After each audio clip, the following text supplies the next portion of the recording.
कभी सोचा है कि एक जमीन, एक जैसा साझा इतिहास, लेकिन आज वो तीन अलग अलग देशों में बटा हुआ है, भारत, पाकिस्तान और बांग्लादेश। आखिर ऐसा हुआ क्या कि एक ही धरती से तीन मुल्क बन गए? यही वो बड़ा सवाल है जो आज भी इतिहास के पन्नों में गूंजता है। तो चलिए साथ मिलकर इस ऐतिहासिक पहेली की पड़ते खोलते हैं और इस क्यों का जवाब ढूंढने की कोशिश करते हैं। तो हमारी कहानी का पहला हिस्सा शुरू होता है पाकिस्तान के बनने से। आखिर वो क्या वजहें थीं, वो कौन सी घटनाएं थीं जिन्होंने इस बंटवारे की नींव रखी? इसकी जड़ें देखिए 1800 के दशक में ब्रिटिश राज तक जाती हैं। अंग्रेजों की एक बहुत मशहूर पॉलिसी थी, फूट डालो और राज करो। उन्होंने अपनी सत्ता कायम रखने के लिए जानबूझकर हिंदू और मुस्लिम समुदायों के बीच जो सामाजिक और राजनीतिक मतभेद थे उनको और हवा दी। बस यहीं से धीरे धीरे दूरियां बढ़नी शुरू हो गई।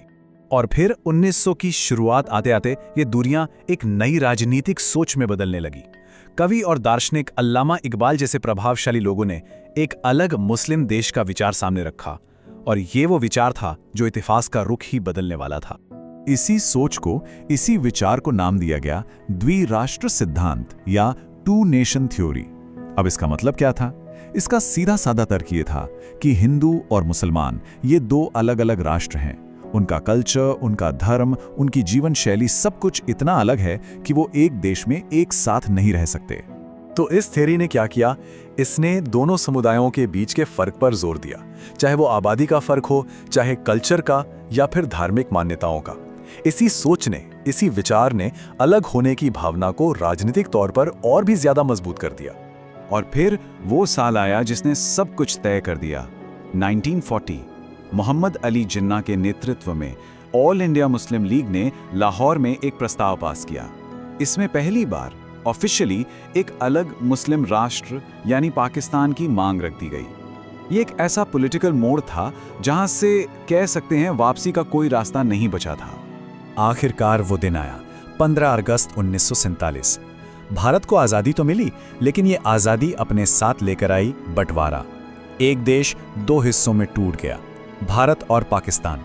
लेकिन ये सिर्फ जमीन का बंटवारा नहीं था, ये तो दिलों का, घरों का बंटवारा था। सोचिए, 1 करोड़ से ज्यादा लोग रातों रात, उन्हें अपना घर, अपनी जमीन, सब कुछ छोड़कर एक अनजान भविष्य की तरफ निकलना पड़ा। ये इंसानी इतिहास के सबसे बड़े और सबसे दर्दनाक माइग्रेशन में से एक था। और इस बंटवारे की कीमत इंसानी जानों से चुकाई गई। एक अंदाजे के मुताबिक इस दौरान जो भयानक हिंसा हुई उसमें करीब करीब 10 लाख लोग मारे गए। ये सिर्फ एक आंकड़ा नहीं है, ये उन लाखों कहानियों का अंत है जो नफरत की आग में जलकर राख हो गईं। उस हिंसा, उस नफरत के दौर में इंसानियत सच में कहीं खो गई थी। ये एक ऐसी त्रासदी थी जिसने आने वाली कई पीढ़ियों के लिए गहरे जख्म छोड़ दिए। पाकिस्तान तो बन गया, लेकिन कहानी यहां खत्म नहीं हुई। अब एक नया संघर्ष जन्म लेने वाला था जो पाकिस्तान के अंदर ही था, और इसी से एक और नए देश का जन्म होना था। 1947 के बाद पाकिस्तान के दो हिस्से थे, एक पश्चिमी पाकिस्तान और दूसरा पूर्वी पाकिस्तान। दोनों के बीच करीब 1600 किलोमीटर की जमीनी दूरी तो थी ही, पर असली फासला तो राजनीतिक और कल्चरल था। सारी की सारी पावर, सारा कंट्रोल पश्चिमी पाकिस्तान के हाथ में था, जबकि बंगाली बोलने वाले पूर्वी पाकिस्तान को लगातार नजरअंदाज किया जा रहा था, आर्थिक रूप से भी और राजनीतिक रूप से भी। ये भेदभाव, ये नजरअंदाजी जल्द ही एक बड़े आंदोलन में बदल गई। इसकी शुरुआत हुई 1952 में, जब बंगालियों ने अपनी भाषा के सम्मान के लिए बंगाली भाषा आंदोलन शुरू किया। फिर आया 1970 का साल, जब शेख मुजीबुर रहमान की पार्टी अवामी लीग ने चुनाव में जबरदस्त जीत हासिल की, लेकिन पश्चिमी पाकिस्तान की लीडरशिप ने उन्हें सत्ता देने से साफ इनकार कर दिया। और इसके जवाब में पाकिस्तानी सेना ने शुरू किया ऑपरेशन सर्चलाइट, एक बहुत ही क्रूर सैन्य अभियान।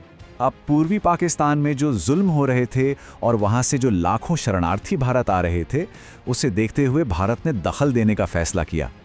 भारत ने पूर्वी पाकिस्तान की आज़ादी के आंदोलन का साथ दिया, और इसी वजह से 1971 का भारत पाकिस्तान युद्ध शुरू हुआ। और ये युद्ध ज्यादा लंबा नहीं चला, सिर्फ 13 दिनों के अंदर पाकिस्तानी सेना ने सरेंडर कर दिया, और 16 दिसंबर 1971 को दुनिया के नक्शे पर एक नया देश उभरा, बांग्लादेश। तो इन दो बड़े बंटवारों की कहानी, ये इतिहास हमें सिखाता क्या है? चलिए देखते हैं कि इससे क्या जरूरी सबक मिलते हैं। देखिए, एक तरफ पाकिस्तान का जन्म धर्म के आधार पर हुआ था, वहीं दूसरी तरफ बांग्लादेश का उदय हुआ अपनी भाषा, अपनी संस्कृति और अपने हक पर हो रहे अन्याय के खिलाफ। ये इतिहास हमें साफ साफ सिखाता है कि सिर्फ एक पहचान किसी देश को जोड़कर नहीं रख सकती। ये बताता है कि नफरत देशों को तोड़ देती है, अन्याय क्रांति को जन्म देता है और आखिर में एकता ही किसी भी देश की सबसे बड़ी ताकत होती है। और अंत में ये हमें एक बड़े सवाल पर लाकर छोड़ देता है।